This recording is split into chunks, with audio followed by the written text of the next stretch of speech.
Welcome back to Squadron Scaleworkshop. My name is Brett Green, and today we'll be taking a look at Revell's newest release. It's a big one too, 72nd scale C-54 Skymaster. The Skymaster was a four-engine transport aircraft that first saw service during World War II, but also saw service in the Korean War and later as well. Eventually it entered the service of more than 30 air forces worldwide. Like the C-47, the C-54 Skymaster was derived from a civilian airliner, in this case the Douglas DC-4. Beside transport of cargo, the C-54 also carried presidents, prime ministers and military staff, and dozens of C-54s were employed in a wide variety of non-combat roles, including air-sea rescue, scientific and military research, and even the Berlin airlift, where it hauled coal and food supplies to West Berlin. 1,170 C-54 Skymasters were built in total. Considering the importance of the C-54, it's quite surprising that it's only been rarely available as a kit in the past in any scale. For the truly brave, Mac 2 of France released a limited edition 72nd scale injection moulded kit some time ago. Mac 2 kits have a good reputation for being difficult to build, and I'm sure this one would have been no exception. Rare Planes also offered a very basic vac form kit in 72nd scale during 1976, and the only other options are several variants of the C-54 offered in 144th scale by Minicraft. They're nice little kits. But let's take a look at what Revell have done with their C-54 Skymaster. Earlier this year I was fortunate to receive a test shot of this kit from Revell. That one was presented in a dark grey plastic, which was a bit pebbly in finish, but the commercial release is very smooth and presented in a light blue-grey plastic with about 300 grey plastic parts and 22 parts in clear. There are markings for 2 aircraft as well. Each fuselage half is a one-piece, full-length moulding.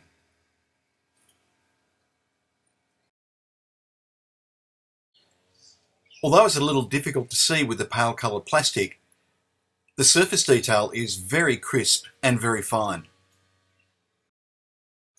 Revell has cleverly moulded the interior sidewalls as separate parts with fantastic structural detail. The interior bristles with bulkheads and other structural details.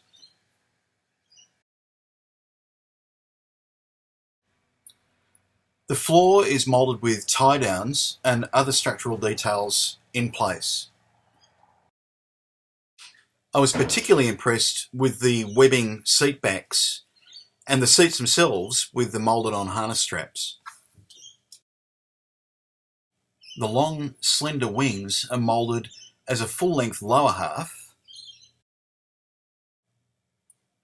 and separate port and starboard upper halves.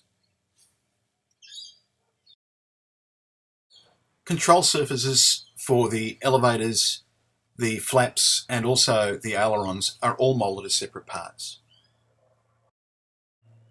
The engines are nicely detailed, although it's going to be fun getting those parts off some of those chunky sprues. 2 styles of main wheel are offered as well.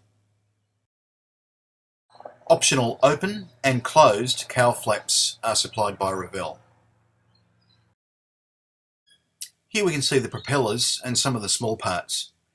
You'll note there is a bit of flash here, and there are also sink marks on the kit here and there. The windscreen is moulded as part of a larger canopy part to be masked off and sprayed at a later stage.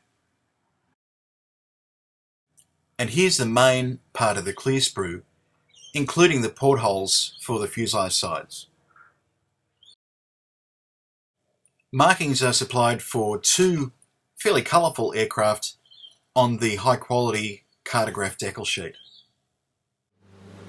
So there we have it.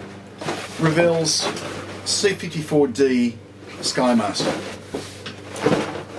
This is a really nice kit. It's big, it's well detailed, and it's an important subject that's never been kitted by a mainstream manufacturer before.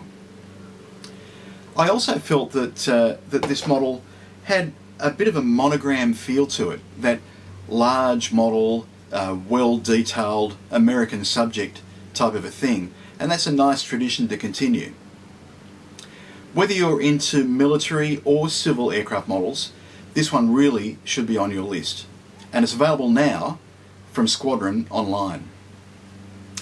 Well, thanks for joining us on Squadron Scale Workshop. See you next time. Bye for now.